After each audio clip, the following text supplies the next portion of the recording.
a tranquilidade,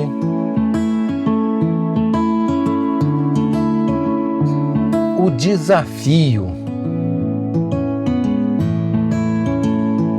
a necessidade dos peixes,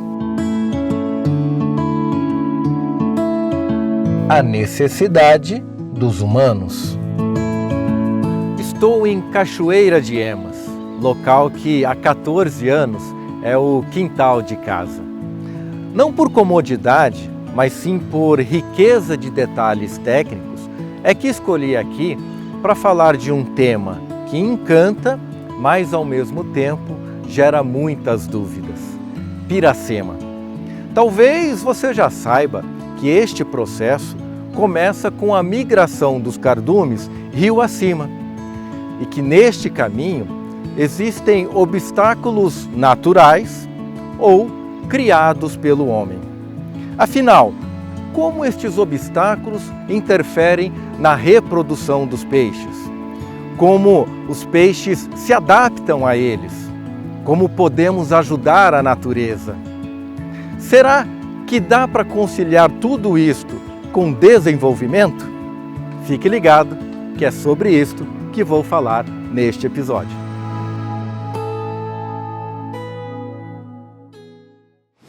Mais uma bela manhã em Cachoeira de Emas. O cenário privilegiado ficou conhecido pela famosa subida de peixes pela escada. A pesca amadora é muito comum por aqui, mas por conta da reprodução dos peixes, ela fica proibida todos os anos de novembro ao final de fevereiro. Inclusive, já temos o primeiro ponto importante que merece ser explicado melhor. Quando o contexto é reprodução e migração dos peixes, principalmente em lugares como este, duas palavras são bastante faladas e geram certa confusão: defeso e piracema.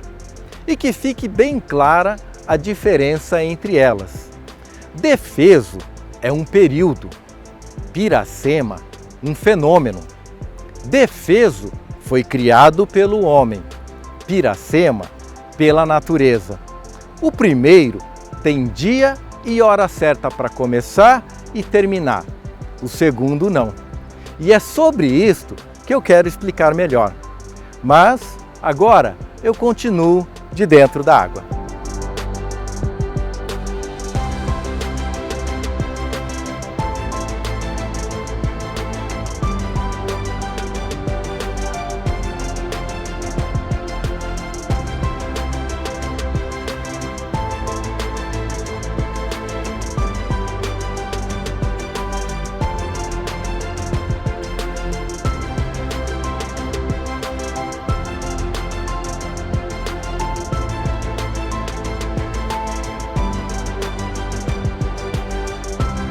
Você já se perguntou por que os peixes fazem todo este esforço de enfrentar a correnteza para se encontrarem a quilômetros e quilômetros rio acima? Não seria mais fácil se reproduzirem lá onde eles estavam? Pois é, acontece que existe uma grande estratégia da natureza envolvida nisto, bem como motivos fisiológicos que justificam esta migração rio acima. Para produzir os hormônios e neurohormônios necessários para a reprodução, os peixes precisam antes queimar gordura abdominal, que é feito a partir de bastante esforço físico, que terá como consequência a liberação na corrente sanguínea de ácido lático. Ao mesmo tempo que o ácido lático, agindo sobre o hipotálamo, ativa a liberação dos hormônios da reprodução, a queima da gordura abdominal dá espaço para o desenvolvimento das gônadas reprodutivas, conhecidas popularmente como ovas. Mas agora, uma outra pergunta. Considerando que peixe não usa relógio e nem calendário, como ele sabe a hora certa de começar a subir o rio?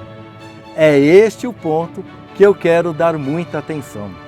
A natureza avisa os peixes que chegou a hora através da combinação de fatores externos, como luminosidade, temperatura e volume de água no rio.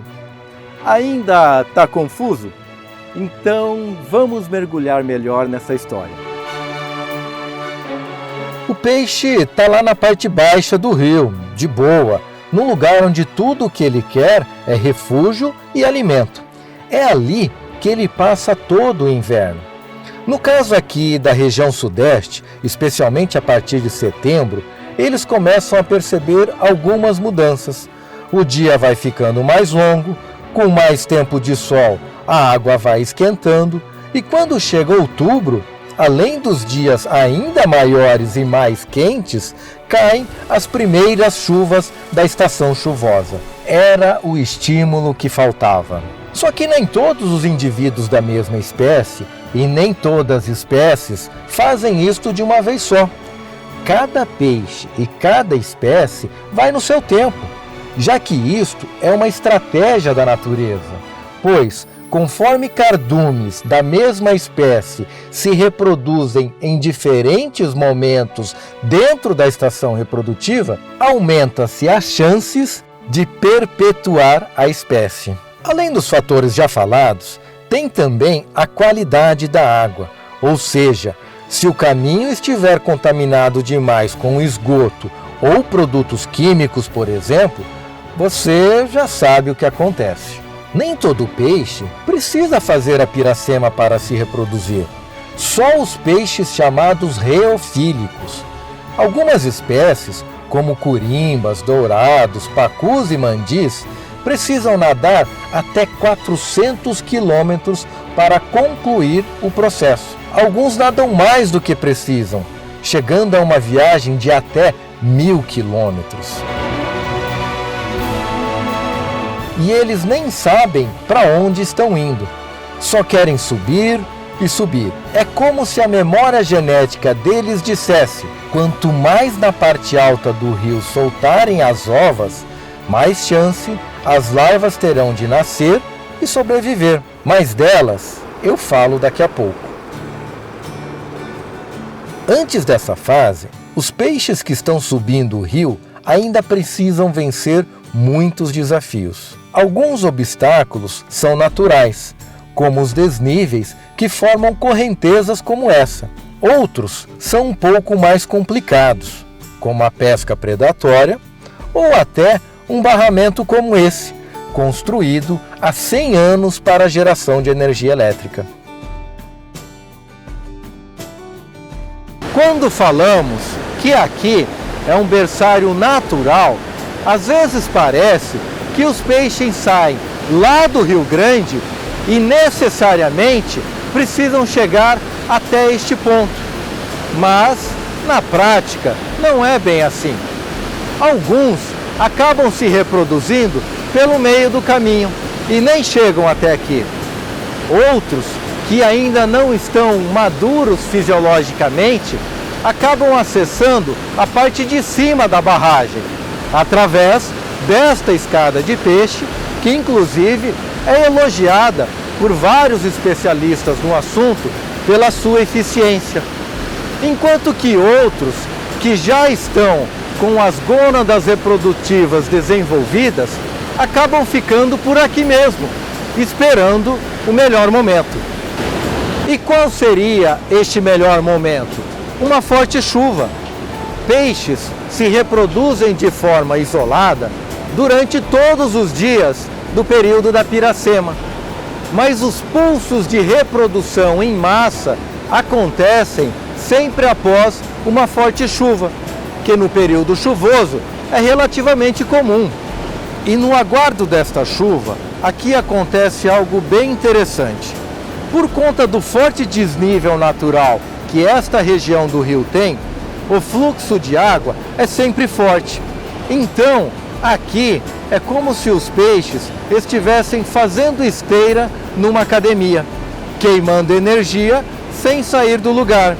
e, do ponto de vista fisiológico, fazendo a preparação final para a desova. Quando então vem a forte chuva, o fluxo de água aumenta, empurrando naturalmente os cardumes para águas menos turbulentas do que estas aqui, onde aí sim acontece a reprodução em massa. Por 3 dias, em média, os ovos vão descer pela correnteza e as larvas vão nascer a algumas dezenas de quilômetros rio abaixo.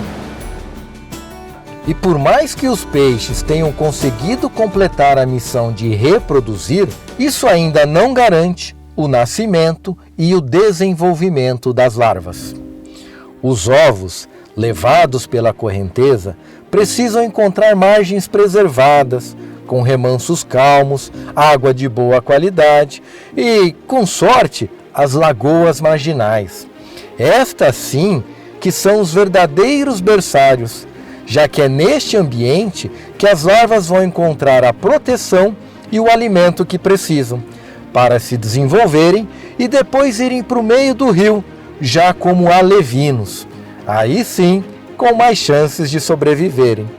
Só assim a piracema está completa. Desova e desenvolvimento larval bem-sucedidos. Tá vendo só quanta complexidade por trás de cada nascimento? Para mim, pessoal, visto isto tudo, ficam 2 conclusões.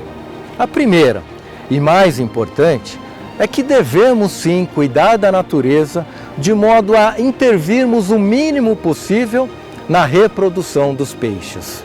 Proteger as matas ciliares para conservar as lagoas marginais, não jogar esgoto não tratado no rio e não praticar a pesca predatória. Tem muitas coisas que estão sim em nossas mãos para ajudar os peixes nesta longa e complicada jornada. Por outro lado, a segunda conclusão é que a natureza mostra a sua capacidade de se adaptar, de superar obstáculos, desviar e até mesmo se aproveitar deles. A mensagem final que fica é necessário achar o equilíbrio entre conservação ambiental e desenvolvimento sustentável. E informação é o melhor caminho. Gostou desse vídeo? Curta, compartilhe, deixe o seu comentário. Um forte abraço, até a próxima!